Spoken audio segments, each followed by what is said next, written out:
It wasn't Ozzie and Harriet, but we'd have breakfast in the morning, and when they got a little older, get them off to school, and I'd get in the train and come home in time to.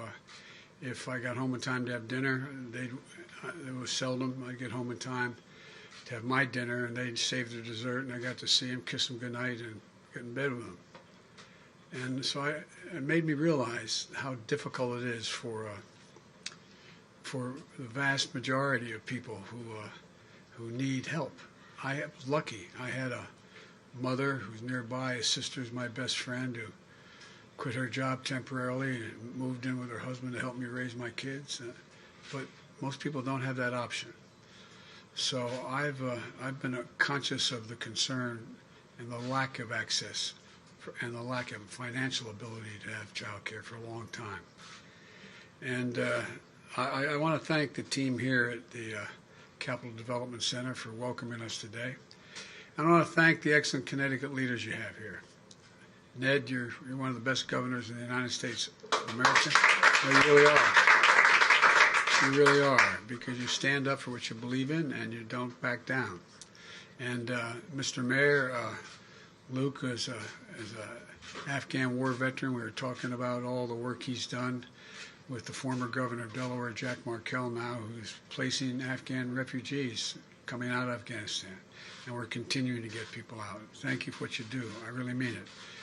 And Richard Blumenthal, who was back in those days the Attorney General. My son Bo was still alive, and he was Attorney General. And not a joke, but he looked to Richard for help. And thanks for the way you took him under your wing. I really mean it, Richard. It made a difference. You know what he thought of you. And Chris Murphy, who has been not only a real soldier, but he has stood up and stuck up for me. And Chris, it matters. It matters when things are tight, and you stand up and make the case, and I do appreciate it. And John Larson and I go back a long way. and Joe, you can't deny me. There's no way out. And Rosa DeLaura, who is, I don't have time, I'm going to keep you, but the first time I came up this way, my son was going to Yale Law School, and her mother was a committeeman? Alderwoman. And I was up on a ladder helping him paint the place he had just rented. And this knock on the door, and this lovely woman came and said, "Where's Biden? Where's Joe Biden?" And I was up on a ladder, and I had paint all over me, and I was a sitting U.S. Senator. I said, "I'm here." She said, "No, where's Biden? Where's Biden?" And she brought the chief of police over to let him know that everything was going to be taken care of. But your mother was something else. But that old expression, the apple doesn't fall far from the tree. Rosie, you've been an incredible leader in all things having to do with the health and well-being of children and women. And we would not have had the legislation we're now trying to continue were it not for you. And Jim, you're the real deal. As well as Johanna, the comment I got from Johanna, I get from everybody. Where's Jill?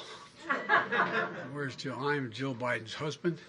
She is now I think she's either in New Jersey or Virginia, I'm not sure, after teaching 15 credits this week at the community college, and she is out there making the case. I'm here today to talk about what's fundamentally at stake right now, in my view, for the families, not only of Connecticut, because you're ahead of the curve in some of what you've done on your own, but for our country. For a long time, America set the pace across the globe. For most of the 21st century, we literally led the world by a significant margin in the investments we invested in our own people, Not only our roads, our highways, our bridges, but on our people and on our families. And we didn't just build the interstate highway system and invest to win the space race. We also were among the first to provide access to free education beginning back at the turn of the 20th century.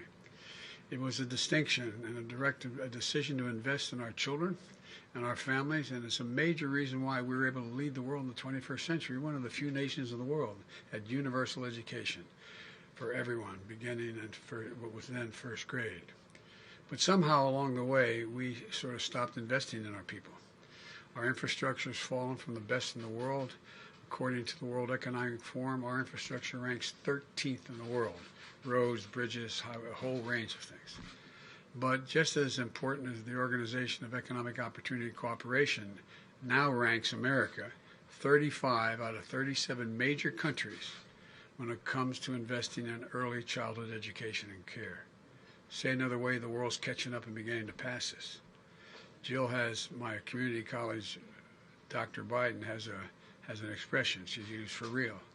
Any country that educates us will outcompete us. Any country that educates us will outcompete us. We cannot be competitive in the 21st century in this global economy if we fail to invest. That's why I propose two critical pieces of legislation being debated in Washington right now. They're both bills. They're not about left versus right. They're not about moderate versus progressive or anything else that pits one American against another. These bills, in my view, are literally about competitiveness versus complacency, about opportunity versus decay, and about leading the world or continue to let the world move by us. Folks, a lot of folks know what's at stake in the infrastructure bill. It's about rebuilding the arteries of our economy, putting people to work in good-paying jobs. The estimates from Wall Street would create up to 16 million new jobs over time. Good-paying jobs, union jobs, not $5 an hour, $7, $15, but $40, $50 an hour, prevailing wage. You can raise a family on. You can live with some dignity and pride. Bringing our roads and bridges up to speed, replacing lead water pipes. There's over 40,000 schools across America where you got to be worried when you go to the water fountain, whether there's lead in the water and the children are being poisoned. You can turn on the faucet so that every place in America, you're sure the water is clean and able to be drunk. Laying transmission lines for a modern and resilient energy grid. Making high-speed internet affordable and available everywhere in America, from urban, suburban, rural. There's parts of the country that are just being left behind. And there are parts of the country in states that are economically prosperous that are being left behind. Meeting the moment on the climate crisis, and in the process creating millions of good-paying jobs. I've had a couple conferences already held. I'm going to COP26 in Scotland shortly. And what I had 71 heads of state on the first one I did in the White House. And I said, and people are starting to talk about it now, not about me, about the idea. When I think climate, I think jobs, good-paying jobs, union jobs. This is an opportunity. We're the only country in the world that has consistently turned difficulty into opportunity. We have a chance to not only make this world more livable, but to actually create greater opportunity for people. Making landmark investments in public transit and rail, and increasing efficiency, reducing emissions. There's millions of kids getting on diesel school buses, and inhaling air, getting asthma. They should be electric buses. That's going to happen. So look, I'm going to have a tendency to say more than I need to say because you all understand it. But the bottom line is I wanted to come here today because too many folks in Washington still don't realize it isn't enough just to invest in our physical infrastructure. We also have to invest in our people. And that's what the second bill does, the Build Back Better initiative. Seeing children and educators here at this center is a perfect reminder of what our families need and our economy needs so badly to be able to thrive. You all know the statistics, particularly the teachers here. A child coming out of a single-parent house where there's real difficulty will hear literally 1 million fewer words spoken, not different words, spoken, than the child coming out of a middle-class household. And so no matter what you say, you start them at the same age, at age 6 or 7, 5 or 6 in school, they're already behind the curve. How can we compete in a world of millions of Americans' parents, especially moms, can't be part of the workforce because they can't afford the cost of child care or elder care, I might add. Elder care. They're the sandwich generation getting crushed. Here in Connecticut, the average annual cost to bring your toddler to a quality child care center is about $16,000 a year. That's what it is around the country. Some places more, some places a little less. A lot of money. It's $16,000 after taxes, after you pay your taxes. So the average two-parent family A 2 young kids spends 26% of their income on child care every year. My Build Back Better plan is going to change that. It's going to cut the cost of child care for most Connecticut families literally in half. No middle-class family will pay more than 7% of their income on child care. None, period. And that's going to help parents get back into the workforce and make ends meet. Or maybe care for that. We have to do the same. I'm not going to talk about it today, but the other piece of it you all know, it deals with elder care. You got 80,000 people waiting to qualify under Medicaid, and there's no spaces. We can afford to do this. But at any rate, we also have to provide businesses with tax credits to build on-site care facilities. Look, you in the legislature were way ahead of the curve. You decided that for people working in the legislature, there should be a place for their children. Well, you know, what we want to do is make sure that we encourage businesses to do the same, to get a significant tax cut, to be able, if they have an on-site facility, to take care of their workers' children when they show up. So you go to work with your child, and you have a serious facility on site. Well, studies show that when you have on-site care for a children's center, businesses, the business itself, have less employee turnover, less absenteeism, and higher productivity. We can show you all those studies. It's real. We can't afford to lag behind other countries when they're investing. When America made 12 years of public education universal more than a century ago, it gave the best educated, best prepared workforce in the world to the rest of the world. But if we're designing public education today, all of a sudden we had none. We said, okay, what are we going to do? We need free public education. Does anybody think we'd think 12 years was enough in the second quarter of the 21st century?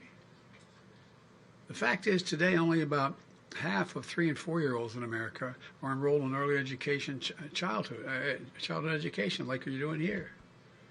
In Germany, France, and the UK, even Latvia, the number of children in those countries enrolled is 90%. 90%. My plan gets us back on track. Provides 2 years of high-quality preschool for every child in America. It also makes investments in higher education by increasing Pell Grants.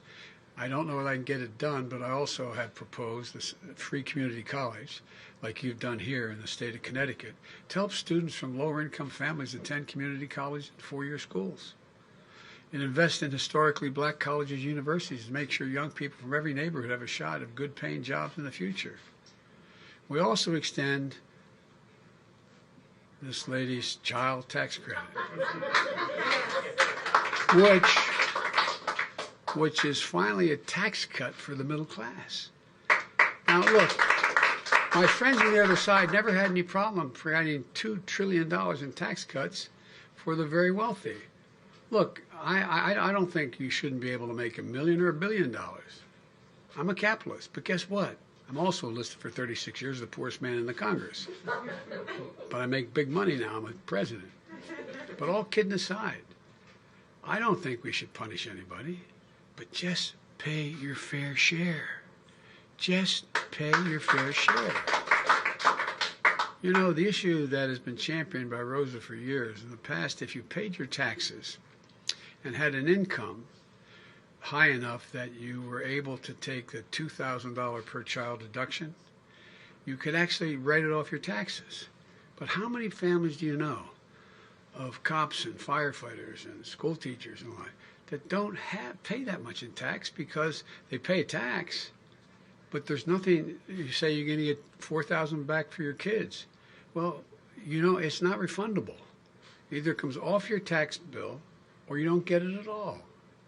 The American Rescue Plan, which these folks voted for as well, and I'm very proud of it, it's a real game changer. It started our economy moving again. Recognize that people with lower incomes don't get the benefit of that tax break because they don't have that much to deduct. So we make it refundable, make it permanently refundable. So you get that back over the years. You get, if you only had $1,000 in taxes and you had 3 kids, you'd end up in a situation where you get $5,000 refundable to you. They would pay you. The government would pay you. And we increased that amount in the near term to $3,600 for every child under the age of 6 and $3,000 for dependents between the ages of 6 and 17. The money is already a game changer for working families. It's projected to cut child poverty in Connecticut, one of the wealthier states like Delaware, in Connecticut, by 40%. If we don't pass the bill, I mean, it's real. It's a life changer. The Build Back Better Act says that you get the first half of it paid to you, and then the second half you get paid on a monthly basis. People are getting, hard-working families are getting a check in the mail on the 15th. Today's the 15th, isn't it? Or their bank account, just like you get your Social Security check. But it's for your children. It's for being able to raise your kids. That monthly tax cut for parents is going to end in just a couple months. It's going to impact families of 61 million kids right at the holidays when the winter heating costs are going up. When we need to keep the taxes for families going down. The bottom line is this. When you give working families a break, we're not just raising their quality of life, we're positioning our country to compete in the future. You know, when I talk to all your folks out in the playground, as I joked, and said, everybody knows I like kids better than people. Fortunately, they're like me. That's why maybe I like them. But all kidding aside, you all talked about it. You all talked about what it means to the families of these children. And granted, you had to cut way back, and because of a lot of things happening, things aren't the same as they were. But these bills are about strengthening the economy for decades to come. Both of these bills spend out over 10 years. Take the infrastructure bill. All those investments in roads, bridges, highways, high-speed internet, water, clean water, everything that represent less than 0.5% of our economy each year if you add it all up over these years. And the cost of the Build Back Better bill in terms of adding to the deficit is zero. So when I hear people say it costs $3.5 trillion, and be honest with you, we're probably not going to get $3.5 trillion this year. We're going to get something less than that. But I'm going to negotiate it. I'm going to get it done with the grace of God and the goodwill of neighbors and the creek not rise, as my grandpa would say. But all kidding aside, we're going to keep coming. And because the more we demonstrate it works, the more we can do. It's paid for because big corporations and the very wealthy ought to start paying their fair share. Let me be clear. Nobody, since I got elected, and when I was campaigning, nobody who makes under $400,000 a year, which is a lot of money, will see their taxes go up one single penny. Nobody. Not one. That's why in the highway bill I didn't add gas tax. So I keep that commitment. In fact, this plan cuts taxes for working people. There's no reason why, as I said, billionaires should pay a lower tax rate, literally a lower tax rate, than a school teacher and a firefighter, a couple. So that's what's happening now. It isn't right that 55 of our Fortune 400 companies, the largest companies in America, last year, 55 of the Fortune 500 paid zero in taxes. And they made $40 billion in profit. I'm glad they made a profit. Keep people employed. I mean that sincerely. But pay your fair share. Just pay a decent portion of what we lay out in this piece of legislation. And by the way, I've had a number of Fortune 500 companies come to me and say, you're right. We can pay a higher tax than we're paying now. Because they understand the impact if we don't invest like we have to on their long-term health and well-being. This needs to change. Working folks understand it. That's why, despite the attacks and misinformation, my plan still has the overwhelming support of the American people when they're told what's in it. They understand that when families have a little more breathing room, America has a lot better shot. My dad used to say, for real, my dad was a well-read, well-bred man who was regretted his whole life he never got a chance to go to college. And he worked like heck. He'd always come home for dinner and then go back to work. And I remember we lived in a four-bedroom split-level home with 4 kids and a grandpa. And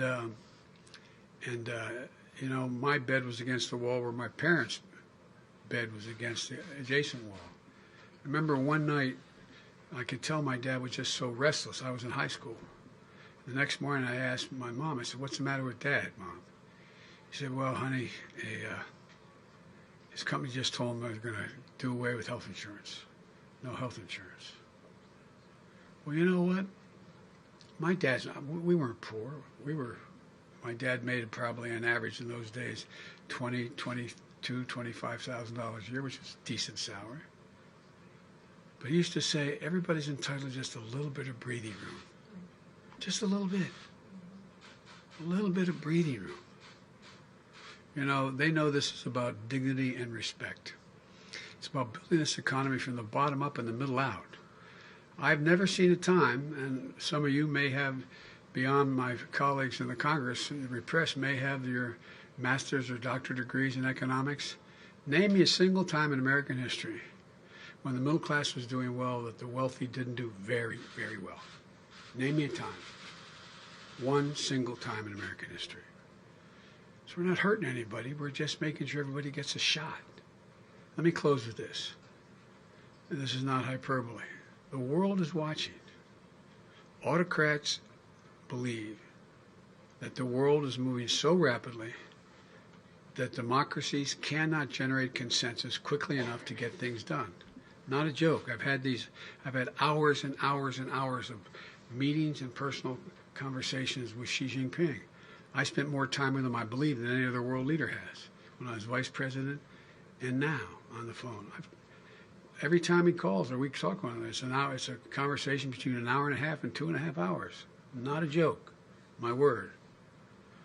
But he doesn't think democracies can compete because they can't react quickly enough.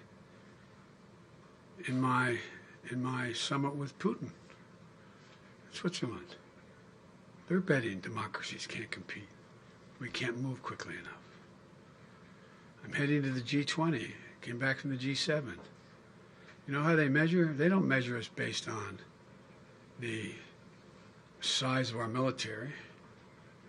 They don't measure us on how much power we have that way. They want to know, can we get anything done? Not a joke. And many of you travel internationally. Can we get anything done? Can you put anything together to get something done in America? So, folks, they're betting that we won't respond to this inflection point in history.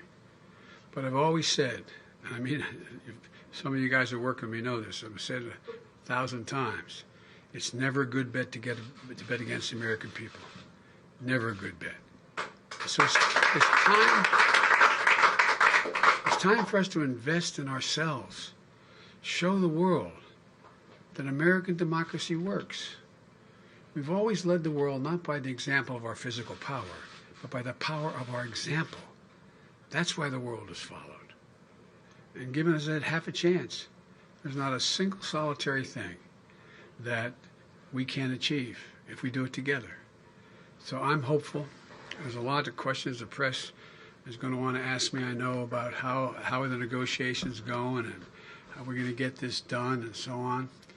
Well, I told you before what my neurosurgeon years ago said when I had that aneurysm.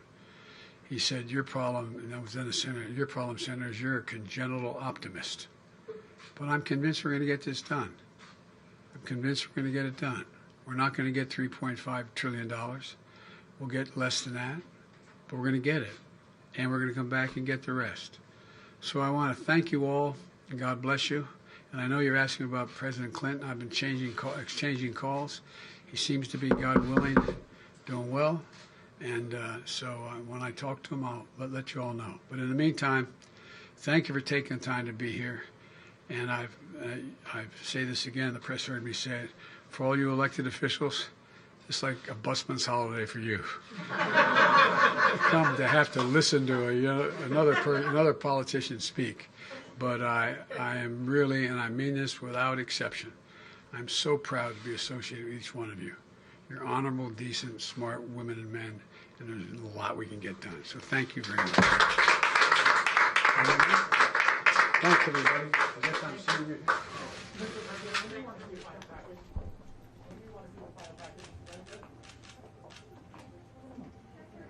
You guys got a lot of